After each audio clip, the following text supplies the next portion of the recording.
রাতের বেলায় এক চোর এক ঘরের মধ্যে ঢুকেছে চুরি করার জন্য। চোর দেখে ওই ঘরের মধ্যে এক বুড়ি মহিলা ঘুমিয়ে আছে।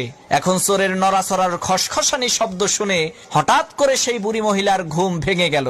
চোর কয়, সর্বনাশ, ধরা বুঝি পড়েই গেলাম, এখন কি করি? এমন সময় সেই বুড়ি মহিলা সেই চোরকে বলল, বাবা, তোমাকে তো দেখে মনে হচ্ছে তুমি খুবই সম্ভ্রান্ত পরিবারের সন্তান, মনে হয় বড় কোনো বিপদে পড়ে এই চুরির পেশাকেই বেছে নিয়েছো।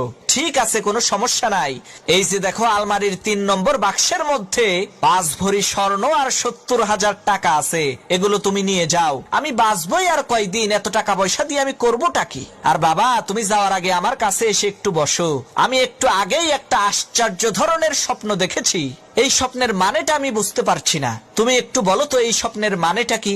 চোর মনে মনে কয়, আল্লাহ, সব বাড়ির মানুষেরা যদি এই বুড়ির মতো বড় দিলের অধিকারী হইতো তাহলে তো আমার আর কোনো চিন্তাই থাকতো না।